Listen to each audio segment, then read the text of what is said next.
Bismillahirrahmanirrahim. Assalamu alaikum.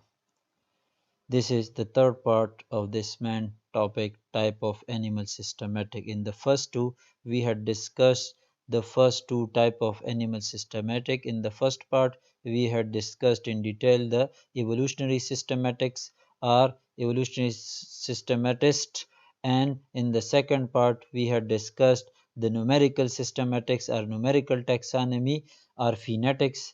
And now the third part, in this we will discuss the most recent and advanced, or you can say modern type of animal systematic that we call phylogenetics or cladistics or phylogenetic systematics. Phylogenetics or phylogenetic systematics or cladistic. These three are the synonyms that are used for the same school of animal systematics, that is phylogenetics, phylogenetic systematics and cladistics. तो start करते हैं कि phylogenetic क्या है. Phylogenetic systematics, or we can call it cladistics, or in short phylogenetics. Simply we can define it as development of evolutionary relationship among the organism on the basis of study of fossils, analysis and testing, hypothesis testing की तरफ इशारा है. ठीक है, it's called phylogenetic systematic. Simply evolutionary relationship develop करना दो organism के दरमियान या बहुत ज़्यादा ऑर्गेनिज्म के दरमियान कि वो evolutionary point of view से किस हद तक related है और असल एवोल्यूशनरी रिलेशनशिप ट्रेस करना जो नेचर में जिस तरह वो इवॉल्व हुए हैं, एक दूसरे से डाइवर्सिफाई हुए हैं, एक स्पीशी से 2 बने हैं या 3 बने हैं या 5 बने, ये पता लगाना और फिर उनको ग्रुप करना, उस बेस पे मोनोफाइलेटिक ग्रुप बनाना और उन मोनोफाइलेटिक ग्रुप में फिर आपस में मज़ीद रिलेशनशिप फाइंड आउट करना. ये किस बेस पे ये करते हैं? वो फॉसिल रिकॉर्ड से भी स्टडी करते हैं और उससे भी शवाहिद इकट्ठे करते हैं, सिमिलरिटी डिफरेंसेस देखते जाते हैं, यानी on the study of fossils. साथ साथ एनालिसिस करते हैं फुल, यानी वाइड स्प्रेड एनालिसिस करते हैं दोनों ऑर्गेनिज्म या ज़्यादा ऑर्गेनिज्म, जो भी जितने भी ऑर्गेनिज्म वो कंपेयर कर रहे हैं या ग्रुप ऑफ ऑर्गेनिज्म का, उनमें हर किस्म के वो इंफॉर्मेशन ये कलेक्ट करते हैं और उसको वेटेज देते हैं, मतलब कंसिडर करते हैं फॉर क्लासिफिकेशन और फॉर ग्रुपिंग देम और for tracing their ancestral lines of evolution or for grouping them together on the basis of evolutionary relationship. Simple. ये हर वो इंफॉर्मेशन यूज़ करते हैं जो अहमियत रखता है टेक्सानमिकली, यानी उस इंफॉर्मेशन के बेस पे पता चल सकता है थोड़ा बहुत, अगर बहुत कम इंफॉर्मेशन भी दे रहा है लेकिन वो टेक्सोनॉमिकली इम्पोर्टेंट है. और टेक्सोनॉमिकली इम्पोर्टेंस का मतलब ये है कि वो इंफॉर्मेशन हेल्पफुल साबित हो सकता है किसमें, किसी 2 ऑर्गेनिज्म, 3 ऑर्गेनिज्म या 4 ऑर्गेनिज्म या 2 ग्रुप ऑफ ऑर्गेनिज्म या 3 ग्रुप ऑफ ऑर्गेनिज्म, इनके दरमियान इवोल्यूशनरी रिलेशनशिप का पता लगाने के लिए कि किस हद तक वो क्लोजली रिलेटेड है या क्लोजली रिलेटेड नहीं है. तो इनके लिए जो भी इंफॉर्मेशन, ये पता लगाने के लिए जो भी इंफॉर्मेशन इनको यूजफुल दिखाई देती है ये यूज करते हैं. यानी ये रिस्ट्रिक्ट नहीं करते एवोल्यूशनरी सिस्टमेटिस्ट की तरह, वो सिर्फ फॉसिल रिकॉर्ड पे रिलाई करते थे, मॉर्फोलॉजिकल स्टडी पे वो अपने एवोल्यूशनरी रिलेशनशिप ट्रेस करते. न्यूमेरिकल सिस्टमेटिक्स सिर्फ नंबर्स पे, और वो तो होमोलॉगस एनालॉगस सिमिलरिटी कंसिडर भी नहीं करते थे, वो मानते भी नहीं थे कि there are homologous and analogous characters, बल्कि वो सब सिमिलरिटी कट्टे, वो तो सिर से यानी स्टार्ट से गलत थे. इस वजह से वो स्कूल मैंने आपको बताया ज़्यादा वाइड स्प्रेड नहीं था, वो ज़्यादा वेल नोन नहीं था और ख़त्म हुआ. लेकिन फाइलोजेनेटिक्स वाले क्या करते, ये कोई बाउंड्री लिमिट डिफाइन नहीं करते कि हम इस बेस पे सिर्फ phylogenetic relationship between organism find out करेंगे और फिर ग्रुप करेंगे, बल्कि ये कहते हैं कि जो भी इंफॉर्मेशन, जिस किस्म की भी इंफॉर्मेशन, ख्वाह वो फॉसिल्स की स्टडी से हो, वो मॉर्फोलॉजी के स्टडी से हो, वो बायोकेमिकल स्टडी से हो, वो मॉलिक्यूलर स्टडी से हो, मतलब जीन्स की सीक्वेंसेस सिमिलरिटी और डिफरेंसेस के बेस पे हो, आरएनए की सीक्वेंसेस सिमिलरिटी और डिफरेंसेस के बेस पे हो, प्रोटीन स्ट्रक्चर के अंदर सिमिलरिटी और डिफरेंसेस के बेस पे हो, वे हर किस्म की इंफॉर्मेशन कंसिडर करते हैं और कलेक्ट करते हैं, और एक पे इनमें से फिर एक पे फैसला नहीं करते, बल्कि सबको इकट्ठा कंसिडर करते हैं। दो ऑर्गेनिज्म फॉर एग्जांपल उन्होंने लिए और उस दो ऑर्गेनिज्म के बारे में ये फॉसिल रिकॉर्ड भी देखेंगे, मॉलिक्यूलर स्टडी भी करेंगे, मॉर्फोलॉजिकल स्टडी भी करेंगे, एनाटॉमिकल स्टडी भी करेंगे, इकोलॉजिकल स्टडी भी करेंगे, ये सब टाइप के इंफॉर्मेशन कलेक्ट करेंगे, फिर इनका मुआजना करेंगे और ओवरऑल इन सब के बेस पे कलेक्टिवली वो फैसला करेंगे कि ये दो ग्रुप, इनका इंसेस्टर एक हो सकता है या किस हद तक ये क्लोजली रिलेटेड है एवोल्यूशनरी पॉइंट ऑफ व्यू से। Is it clear? तो they never restrict themselves and never puts a barrier और a restriction on the finding of evolutionary relationship to one factor, यानी ये बिल्कुल नहीं कहते कि बस एक फैक्टर है, लेट्स से बस फॉसिल स्टडी किए और बस इस बेस पे हमने ये फैसला किया कि बस ये इतने ग्रुप्स इसके अंदर है या इवोल्यूशनरी पॉइंट ऑफ व्यू से रिलेटेड है या रिलेटेड नहीं है, यानी ग्रुपिंग और सब ग्रुपिंग कर देंगे वो उस एक फैक्टर, बल्कि ये हर पॉसिबल टाइप ऑफ स्टडी और उसकी स्टडी के बाद हाइपोथेसिस एस्टेब्लिश करेंगे, और हाइपोथेसिस एस्टेब्लिश करने की पहले हाइपोथेसिस एस्टेब्लिश करेंगे, फिर हाइपोथेसिस को टेस्ट करेंगे, बार बार प्रैक्टिकली एक्सपेरिमेंटली फर्दर एनालिसिस से ये चेक करेंगे कि आया हमने हाइपोथेसिस दिया है कि ये दो ऑर्गेनिज्म इनका इंसेस्टर एक है, तो ये हाइपोथेसिस सही है या गलत है। तो इसको टेस्ट करने के लिए ये एक्सपेरिमेंटल डिजाइन करेंगे, फर्दर स्टडी करेंगे, फील्ड में इंफॉर्मेशन कलेक्ट करेंगे, फॉसिल रिकॉर्ड देखेंगे, और साथ में ये न्यूमेरिकल सिस्टमैटिक्स के सॉफ्टवेयर्स वगैरह भी यूज करके, यानी phylogenetic relationship, evolutionary relationship trace करने के लिए ये मैथमेटिकल मॉडल्स का भी इस्तेमाल करते हैं, कंप्यूटर सॉफ्टवेयर्स भी इस्तेमाल करते हैं। एवोल्यूशनरी सिस्टमैटिक्स का इंफॉर्मेशन यानी जो फॉसिल रिकॉर्ड है वो भी स्टडी करते हैं, यानी हर वो पॉसिबल इंफॉर्मेशन जो हेल्पफुल साबित हो सकता है एवोल्यूशनरी हिस्ट्री ट्रेस करने में किसी ग्रुप ऑफ ऑर्गेनिज्म में दरमियान में, तो वो ये यूज करते हैं। ठीक, यानी एक ब्रॉड फील्ड है और इसी वजह से बहुत कामयाब है और बहुत वैलिड है और सबसे ज्यादा एक्सेप्टेबल है। The goals of cladistic is similar to that describe for evolutionary systematics. तो गोल्स क्या थे? हाइपोथेसिस डेवलप करना अपने पास कि ये दो ऑर्गेनिज्म या तीन मेरे सामने पड़े हैं, इन तीन में क्या रिलेशनशिप है आपस में, यानी कौन से दो क्लोजली रिलेटेड है या तीनों ई के एंसेस्टर से सिंगल स्टेप ऑफ डाइवर्जेंस में अराइज हुए है। तो ये पता लगाने के लिए ये एक हाइपोथेसिस अब ये पेश किया, ये अपने सामने हाइपोथेसिस ये एजुकेशनल गेस लगा देते हैं, उसको फिर एक्सपेरिमेंटली और उसके ऊपर स्टडी करेंगे, एनालिसिस करेंगे कि आया जो हाइपोथेसिस हमने दिया है कि लेट्स से ए बी और सी ये तीन ऑर्गेनिज्म है, ए बी हमने कहा कि ये क्लोजली रिलेटेड हो सकते हैं, अब इसको टेस्ट करना कि आया ए बी क्लोजली रिलेटेड है एज कंपेयर टू सी या नहीं।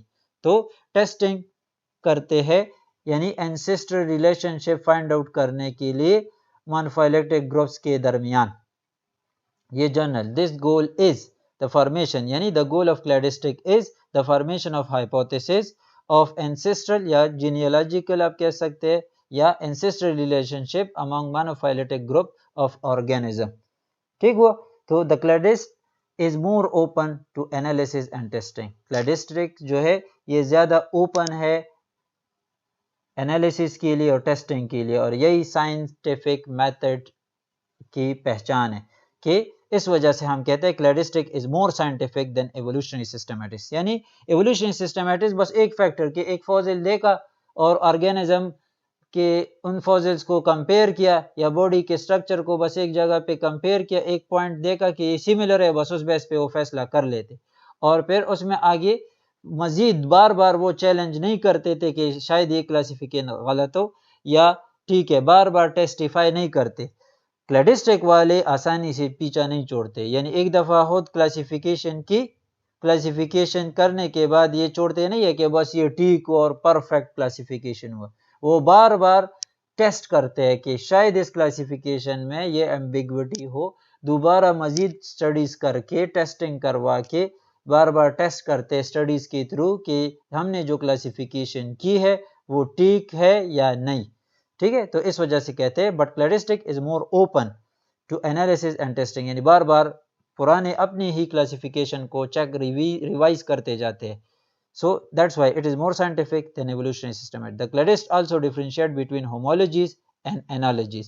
However, they believe that cladists भी evolutionary systematics की तरह homologous structure और analogous structure के दरमियान फ़र्क करती है कि कुछ स्ट्रक्चर यानी वैल्यूएबल नहीं होते, कुछ सिमिलैरिटीज़ जिसको एनालॉजीज कहते हैं, कुछ सिमिलैरिटी इंपॉर्टेंट होते हैं और उनको ये भी वेटेज देते हैं जिस तरह एवोल्यूशनरी सिस्टमैटिक्स वेटेज देते थे।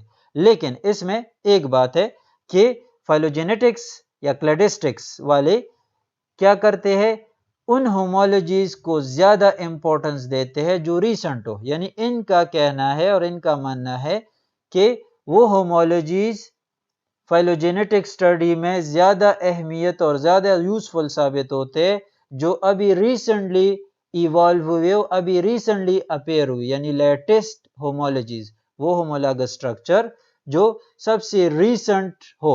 यानी होमोलॉगस स्ट्रक्चर अगर मैं बताऊँ तो टेट्रापोड के जो लिम्स है, इज इट क्लियर, तो ये सारे होमोलॉगस स्ट्रक्चर है, इनमें अंदर बोन अरेंजमेंट, ठीक है, एम्फीबियन, रेप्टाइल, बर्ड्स, मैमल्स के फोर लिम्स, हाइंड लिम्स, इनको आप एक लिहाज से होमोलॉगस स्ट्रक्चर कह सकते हैं इनके, और क्योंकि एंसेस्टर सेम था। लेकिन अब आप मुझे बताएं कि लेग्स, ठीक है, हमारे लेग्स, हाइंड लेग्स और बर्ड के हाइंड लेग में, और ये ज़्यादा सिमिलर होंगे या फ्रॉग वाला सिमिलर होगा मैमल्स के साथ, तो इसमें फिर फर्क आता है, ठीक है, थोड़ा बहुत, कि वो होमोलॉजीज जो एवोल्यूशनरी स्टेप्स, अगर उस एग्जांपल को नहीं समझे तो इस तरह एग्जांपल ले सकते हैं जनरली कि कौन सा होमोलॉगस स्ट्रक्चर लेटेस्ट है एवोल्यूशनरी हिस्ट्री में, मतलब बस होमोलॉगस स्ट्रक्चर होंगे लेकिन वो बहुत पुराने होंगे, यानी सब वर्टेब्रेट्स में वर्टेब्रल कॉलम होमोलॉगस स्ट्रक्चर है,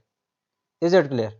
लेकिन दूसरे साइड पे टेट्रापोड के अंदर ये उसके लिम्ब, ये रीसेंट होमोलॉगस स्ट्रक्चर है, ठीक है, ये रीसेंट वर्टेब्रेट के अंदर कुछ वर्टेब्रेट्स में जिसको टेट्रापोड कहते हैं तो उनमें होमोलॉगस स्ट्रक्चर, ये लिम्स में बोन्स की अरेंजमेंट, ये रीसेंट होमोलॉगस स्ट्रक्चर है, is it clear? So the cladists also differentiate between homologies and analogies. However, they believe that homologies of recent origin, recent मतलब जो अभी recently originate हुआ हो, ऐसे होमोलॉगस स्ट्रक्चर, यानी जो रीसेंट एंसेस्टर की फीचर है। कुछ फीचर ऐसे होते हैं कि बहुत पुराने होते हैं, कॉर्डेट के, लेट्स से नोटोकार्ड है, तो नोटोकार्ड सब में एग्जिस्ट करता है, लेकिन वो उन कैरेक्टर में फिर बहुत ज़्यादा मॉडिफिकेशन हुई होती है और उसके ग्रुपिंग में इस्तेमाल थोड़ा मुश्किल हो जाता है as compare to that which is very recent, तो it is useful in phylogenetic study, ठीक है, सिंपल। क्लैडिस्ट भी इवोल्यूशनरी सिस्टमैटिक्स की तरह से सिमिलरिटीज़ को दो किस्म में डिवाइड करते हैं कि कुछ होमोलॉजीज होते हैं, कुछ एनालॉजीज होते हैं।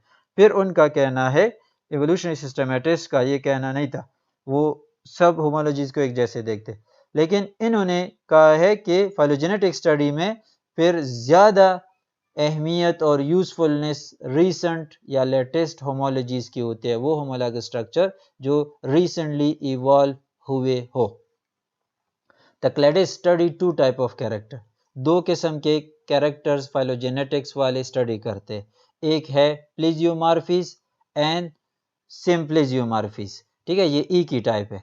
प्लीजियो में क्या फ़र्क है आगे मैं बता रहा हूँ। Plesio simple basic characters, basic character किसे कहते हैं, वो characters that are old and have been retained from a common ancestor are referred to as ancestral character states or plesiomorphies। वो कैरेक्टर जो इतने ओल्ड हो, that are old and have been retained from a common ancestor are referred to as ancestral character state or plesiomorph। Simple basic character तो सुना होगा, किसी भी group के वो कैरेक्टर जो उसके एंसेस्टर में थे और उसी वजह से सब में मौजूद होते हैं, यानी कॉमन होते हैं पूरे ग्रुप में।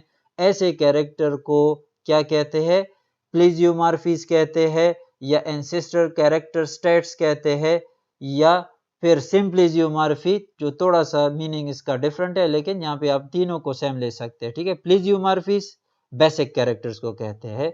बेसिक कैरेक्टर अब कॉर्डेट के नोटोकार्ड है, डॉर्सल हालो नर्व कार्ड है, और फेरेंजियल गिल स्लिट्स है, एंडोस्टाइल है, और पोस्ट एनल टेल है। ये 5 बेसिक कैरेक्टर है। तो ये बेसिक क्यों कहते हैं?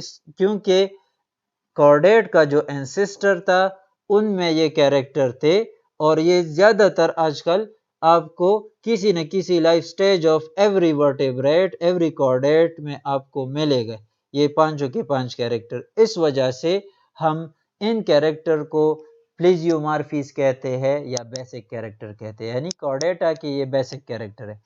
अब एनिमिलिया के बेसिक कैरेक्टर भी है। हर ग्रुप ऑफ ऑर्गेनिज्म, वो जीनस है, फैमिली है, वो जो भी है, उनके बेसिक कैरेक्टर होंगे। Is it clear? तो बेसिक कैरेक्टर एंसेस्टर कैरेक्टर की तरफ है, जो एंसेस्टर के वो कैरेक्टर जो पूरे ग्रुप के मेंबर्स में मौजूद हो, यानी एक मोनोफाइलेटिक ग्रुप है, उसमें उसे एंसेस्टर है, तो एंसेस्टर के वो character that is common to all the descendants and the ancestor of that group, इसको हम बेसिक कैरेक्टर कहते हैं। So character of species that are old and have been retained from common, retain मतलब मौजूद हो, हर descendant में मौजूद हो, ये ना हो कि एंसेस्टर में था और फिर गायब हुआ, उसको फिर बेसिक कैरेक्टर आप नहीं कहते, यानी डिसेंडेंट में नहीं है वो कैरेक्टर, तो उस एंसेस्टर कैरेक्टर को हम बेसिक कैरेक्टर नहीं कहते। Character of species that are old and have been retained from a common ancestor, retained in what? Retained in all of the descendant from a common ancestor, ठीक है, are referred to as ancestor character states or plesiomorphies कहते हैं। In cladistic study, these ancestor character states are common to all member of the group and indicate a shared ancestry. Ancestor character state ये सब में common होते हैं, सब descendant और ancestor में दोनों में कॉमन होते हैं। इस वजह से यानी एंसेस्टर कैरेक्टर स्टेट और प्लेजियोमॉर्फ ये स्ट्रिक्ट सेंस में एक दूसरे के सिनोनिम है, ठीक है, और common to all member of the group and indicate a shared ancestry. These common characters are called symplesiomorphies, symplesiomorphies, ठीक है। These common character are called symplesio, sym mean same, ठीक है, टुगेदर, नियर फॉर्म, यानी form में, morphology में similarity present करना, इस वजह से सिम्प्लेजियोमॉर्फी कहते हैं। Are the character that all members of a group share are called symplesiomorphies कहते हैं। Is it clear? वो कैरेक्टर्स जो एक ग्रुप के सारे मेंबर में मौजूद हो, उसको हम क्या कहते हैं? सिम्प्लेजियोमॉर्फी कहते हैं। अब एंसेस्टर कैरेक्टर को तो प्लेजियोमॉर्फी कहते हैं, जो रिटेन्ड हो एक कॉमन एंसेस्टर से और मौजूद हो through the main line of evolution. लेकिन फिर वो कैरेक्टर, वो प्लेजियोमॉर्फीज जो एज इट इज सब मेंबर्स में मौजूद हो, इसको सिम्प्लेजियोमॉर्फी के। थोड़ा सा फर्क है, अब मैं बता दूं आपको कि नोटोकार्ड है, तो नोटोकार्ड कॉर्डेट्स का क्या है? एंसेस्टर कैरेक्टर है, प्लेजियोमॉर्फी कह सकते हैं या बेसिक कैरेक्टर है।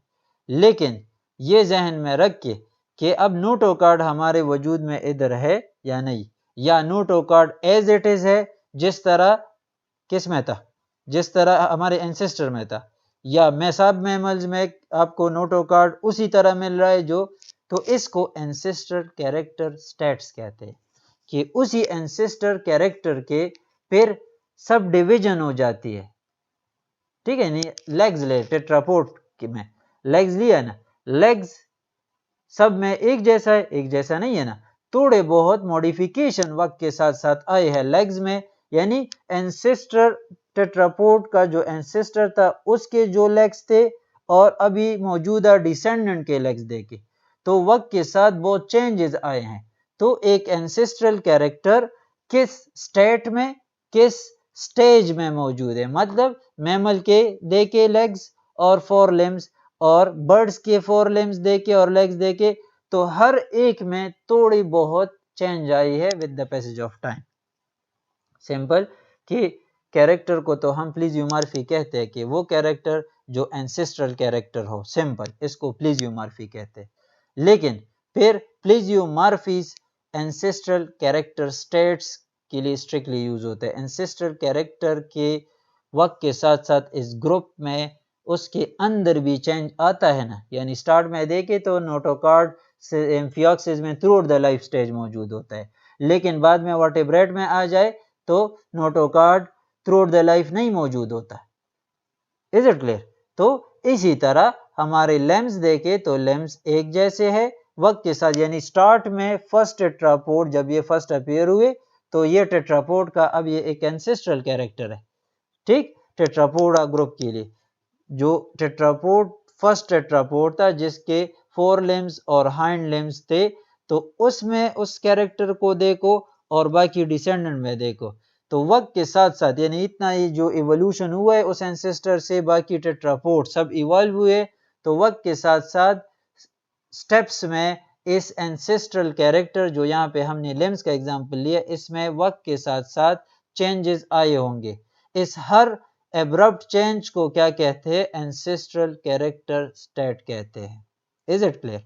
ठीक है, यानी सिंपल, स्टार्ट में बहुत ज्यादा छोटे थे ये लिम्स, फिर एम्फीबियन में देखे फर्स्ट टेट्रापोड ग्रुप है तो एम्फीबियन में थोड़े बहुत बाज में डेवलप हुई, फ्रॉग में देखे उसके सिसिलियन में नहीं है, ये चीजें, तो ये एंसेस्ट्रल कैरेक्टर स्टेट है। लेकिन हम ग्रुप की बात नहीं करते, बस लेट से 10 मिलियन ईयर पहले फर्स्ट टेट्रापोड बना था फॉर एग्जांपल, तो फर्स्ट टेट्रापोड जब बना था तो उसमें इस लेग्स की और 4 लिम्स की क्या कंडीशन थी, किस तरह की शक्ल थी। फिर लेट से 1 मिलियन ईयर गुजरे, एक बड़ा चेंज आया इनके लिम्स में, टेट्रापोड की लेग्स के इवोल्यूशन में, फिर 10 मिलियन ईयर फिर एक और चेंज आया। तो ये हर चेंज क्या शो करता है? एक evolutionary stage of this character show कर रहा है। जो कैरेक्टर क्या है?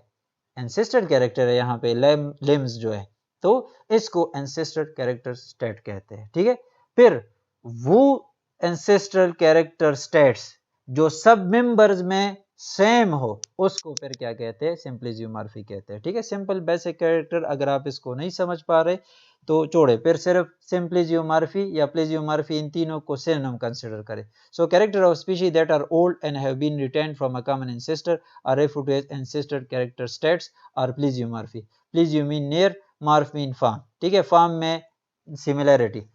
इन cladistic study these ancestor character states, जिसको प्लेजियोमॉर्फीज कहते हैं, are common to all members of the group. यानी फिर क्लैडिस्टिक वाले इसको ऐसे एंसेस्टर कैरेक्टर स्टेट जो सब में कॉमन होते हैं और आमतौर पे ये कॉमन होते हैं। ठीक है, यानी सिस्टमैटिक वाले तो इसको डिफरेंट यूज करते हैं, लेकिन बेसिक कैरेक्टर का वर्ड आपने यूज किया किसी कैरेक्टर के लिए तो बस सिंपली वो सब में कॉमन होगा।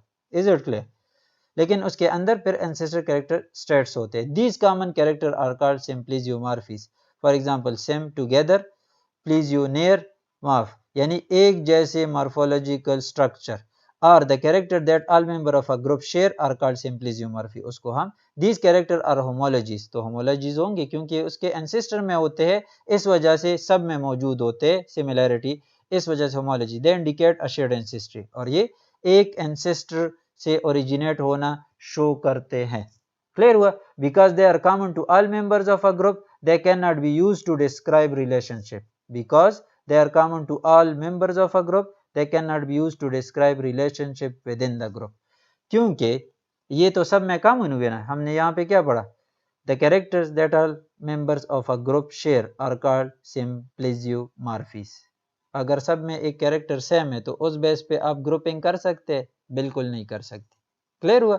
क्योंकि सब में एक कैरेक्टर सब में ही मौजूद है और सिमिलर है, तो उस बेस पे लेट से 10 एनिमल है या सब कॉर्डेट है, तो सब में हम कहते हैं नोटोकॉर्ड मौजूद है और एक जैसा है, तो इस नोटोकॉर्ड पे आप सब ग्रुपिंग कर सकते हैं कॉर्डेट में? बिल्कुल नहीं। आप बेसिक कैरेक्टर्स के बेस पे सब ग्रुपिंग नहीं कर सकते। ठीक है, हम जब ग्रुपिंग करते हैं तो क्लैडिस्टिक्स वाले नेक्स्ट एक टाइप सिगोसाइनाइफोमॉर्फी कहते हैं या एपोमॉर्फी कहते हैं, डिराइव्ड कैरेक्टर कहते हैं, उस बेस पे ग्रुपिंग करते हैं। सो एक मेन ग्रुप के अंदर सब ग्रुपिंग करना उसके लिए हम बेसिक कैरेक्टर यूज नहीं कर सकते, क्योंकि हमने कहा कॉर्डेट में नोटोकॉर्ड जरूर होगा, फेरेंजियल स्लिट जरूर होंगे, एंडोस्टाइल जरूर होगा, डॉर्सल हॉलो नर्व कॉर्ड जरूर होगा, पोस्ट एनल टेल जरूर होगा सब में। तो अगर सब में ये कॉमन है तो इसके बेस पे आप अंदर सब ग्रुपिंग नहीं कर सकते, ठीक है। तो क्लैडिस्टिक वाले बेसिक कैरेक्टर के बेस पे मेन ग्रुप के अंदर सब ग्रुपिंग नहीं कर सकते। Cladistic look for a related group of organism called N out group, they decide from the out group what character is ancestral for a group of organisms। अब ये पता किस तरह लगाते हैं कि कौन सा कैरेक्टर एंसेस्ट्रल है कौन सा नहीं। तो इसके लिए जो ग्रुप ये स्टडी करते हैं, लेट्स से हम कॉर्डेटा स्टडी कर रहे हैं कि कॉर्डेटा के कौन से एंसेस्टर कैरेक्टर है, तो हम एक आउट ग्रुप लेंगे। आउट ग्रुप से मुराद जो दूर का रिलेटिव हो। लेट्स से हमने कॉर्डेटा स्टडी करना है या वर्टेब्रेटा ले वर्टेब्रेटा स्टडी करना है, तो वर्टेब्रेटा एक सब फाइलम है कॉर्डेटा के अंदर, तो इसके लिए आउट ग्रुप आप क्या लेंगे, या तो जो एम्फियोक्सिस है, ठीक है, सेफेलोकॉर्डेटा, ये एज आउट ग्रुप ले सकते हैं, या यूरोकॉर्डेटा एज आउट ग्रुप ले सकते हैं, क्योंकि उनके फीचर उनमें वर्टेब्रल कॉलम नहीं है। तो इस वजह से वर्टेब्रेटा के एंसेस्टर कैरेक्टर आइडेंटिफाई करने के लिए जब क्लैडिस स्टडी करते हैं तो वो एक ऐसा एनिमल एक दूसरा ग्रुप अपने साथ स्टडी में ले लेते हैं, जिसके साथ ये कंपेयर करते हैं कि ये आउट ग्रुप है। उनको ये पता होता है कि ये वर्टेब्रेट नहीं है, तो अब पता लगाना कि वर्टेब्रेट के कौन से कैरेक्टर बेसिक कैरेक्टर है और उसके एंसेस्टर कैरेक्टर हो सकते हैं। तो वो यूरोकॉर्डेटा में भी वो कैरेक्टर देखते हैं और इधर वर्टेब्रेट्स में भी देखते हैं। तो अगर यूरोकॉर्डेट में बाज कैरेक्टर नहीं मिल रहे, इट मीन्स कि ये वर्टेब्रेट के एंसेस्टर कैरेक्टर है। Apomorphies and synapomorphies derived characters, apomorphies and synapomorphies, ठीक है। Characters that have arisen since common ancestry with the out group are called derived character state और एपोमॉर्फी। वो कैरेक्टर एपोमॉर्फीज या synapomorphies या derived character कहते हैं, ठीक है। Characters that have arisen since common ancestry with the out group are called, outgroup अभी मैंने बताया सेफेलोकॉर्डेटा है, लेट्स से यानी वर्टिब्रेट है, तो वर्टिब्रेट के अंदर कौन से आते हैं, फिशेज आते हैं, एम्फीबियंस आते हैं, रेप्टाइल्स आते हैं, बर्ड्स आते हैं। Is it clear? तो लेट्स से टेट्रापोड की इवोल्यूशन हो रही थी, ठीक है। टेट्रापोड की वर्टिब्रेट की इवोल्यूशन हो रही थी, फर्स्ट एंसेस्टर वर्टिब्रेट बन गया। अब इसके तो बेसिक कैरेक्टर सब एंसेस्टर में उसके एंसेस्टर में मौजूद होंगे। अब कुछ वर्टिब्रेट ऐसे बन गए कि उस एंसेस्ट्रल कैरेक्टर के साथ उसमें एक नया कैरेक्टर आ गया, तो उस कैरेक्टर के बेस पे वो अपने एंसेस्ट्रल ग्रुप ऑफ एनिमल से जुदा डिफरेंट हुआ। समझ आ रहे? एक इजाफी कैरेक्टर कुछ डिसेंडेंट में आ गया। इजाफी किस लिहाज से? जो बेसिक कैरेक्टर थे यानी जो एंसेस्टर कैरेक्टर थे, पांच एंसेस्टर कैरेक्टर थे उस ऑर्गेनिज्म में, उसके अलावा एक यूनिक फीचर कुछ डिसेंडेंट में इस एंसेस्टर के आ गया, तो ये डिसेंडेंट ये डिफरेंट हुआ, और इस कैरेक्टर जिस कैरेक्टर के बेस पे इसको हम डिफरेंट कंसिडर करते हैं, इस कैरेक्टर को डिराइव्ड कैरेक्टर कहते हैं। तो एक ग्रुप के अंदर यानी कॉर्डेट है, उसके ये पांच तो बेसिक कैरेक्टर है, लेकिन अंदर फिर जब हम यूरोकॉर्डेटा को अलहदा करते हैं तो उसके कुछ कैरेक्टर है, वो कैरेक्टर एक्चुअली डिराइव्ड कैरेक्टर है कॉर्डेट के अंदर। सेफेलोकॉर्डेटा को जिन कैरेक्टर के बेस पे हम जुदा करते हैं कि ये अलहदा किस्म का कॉर्डेट है, तो वो डिराइव्ड कैरेक्टर के बेस पे करते हैं, यानी साइनेपोमॉर्फीज के बेस पे करते हैं या एपोमॉर्फीज के बेस पे करते हैं। क्लियर हुआ? इस तरह टेट्रापोड को हम फिर वर्टिब्रेट को हम अलहदा कर देते हैं, क्योंकि उनमें वर्टिब्रल कॉलम, तो वर्टिब्रल कॉलम एक डिराइव्ड कैरेक्टर है।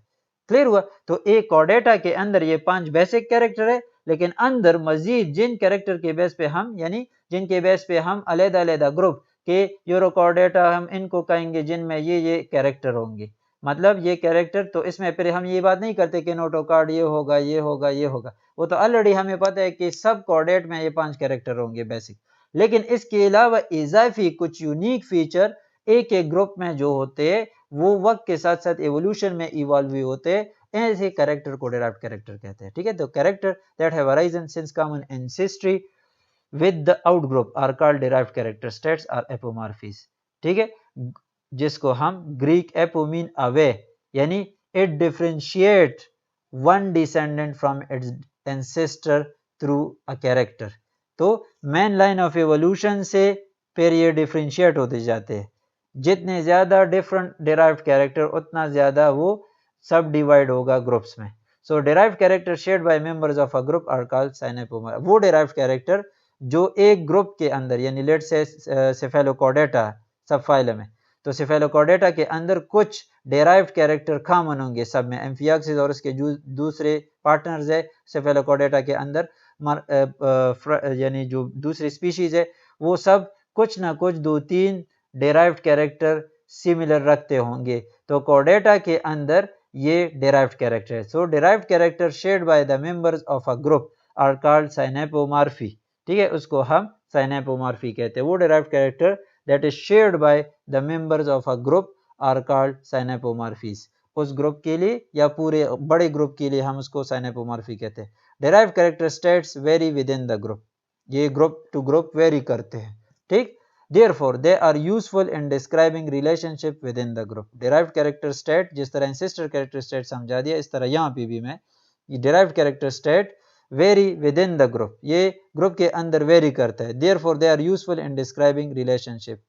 जैसे मैंने आपको बताया, तो सेफेलोकॉर्डेट के अपने डिराइव्ड कैरेक्टर और इस तरह यूरोकॉर्डेट के अपने, उसके एक अलग ग्रुप ऑफ डिराइव्ड कैरेक्टर के बेस पे हमने अलग किया है। वर्टेब्रेट को अलग किस्म के डिराइव्ड कैरेक्टर के, तो यानी कॉर्डेटा के अंदर जो हमने ये 3 सब फाइलम बनाए हैं, सब फाइलम सेफेलोकॉर्डेटा, तो सेफेलोकॉर्डेटा को एक खास डिराइव्ड कैरेक्टर के बेस पे हमने जुदा सब फाइलम बनाया है। यूरोकॉर्डेटा का फिर अलग कुछ कॉर्डेट्स हमने सब यूरोकॉर्डेटा में रखे हैं, तो उसमें कुछ खास डिराइव्ड कैरेक्टर है इस वजह से। और इस तरह वर्टेब्रेटा के अपने कुछ खास डिराइव्ड कैरेक्टर है, यानी कॉर्डेटा के लिए ये सारे डिराइव्ड कैरेक्टर है, तो इसको हम सब ग्रुपिंग के लिए इस्तेमाल करते हैं। The work of cladist involve deciding what character is ancestor for the group in question and distinguishing between derived and ancestor character states. Cladist का काम क्या है?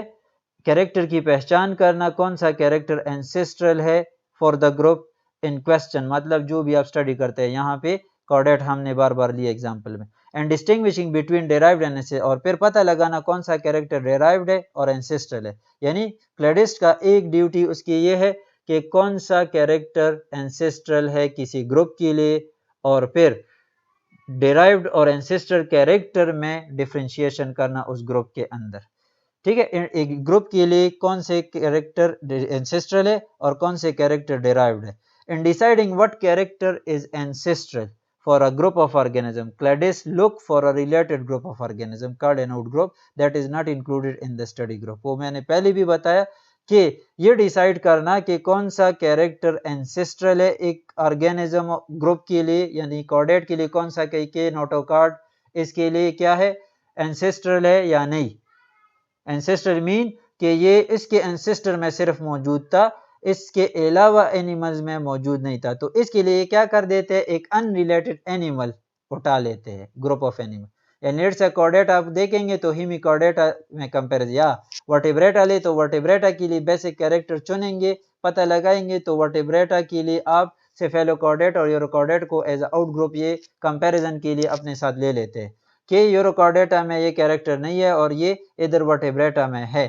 तो इस वजह से ये फ्लां character let's say vertebral column cephalochordates में होता है, नहीं होता, तो सेफेलोकॉर्डेट्स में वर्टेब्रल कॉलम आपको नहीं मिलेगा। इस वजह से ऐसा ग्रुप लेते हैं जिस पे ये श्योर होता है कि ये वर्टेब्रेट नहीं है, मतलब तो वो ग्रुप वर्टेब्रेट के लिए आउट ग्रुप कंसिडर होगा। यहाँ पे कोई भी ग्रुप वर्टेब्रेट के लिए आप ले सकते हैं, सेफेलोकॉर्डेटा ले सकते हैं, यूरोकॉर्डेटा ले सकते हैं as out group for finding the ancestor character of vertebrate. इस तरह यूरोकॉर्डेटा के बेसिक कैरेक्टर या एंसेस्टर कैरेक्टर फाइंड आउट करने के लिए you can consider Vertebrata as out group.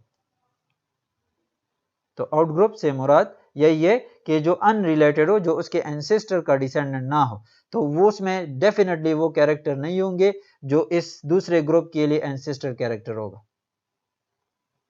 Clear हुआ? तो ये 2 type of character. Next lecture में हम क्लेडोग्राम डिस्कस करेंगे और इसका क्या मतलब है। तो इसमें कोई क्वेश्चन है तो पूछ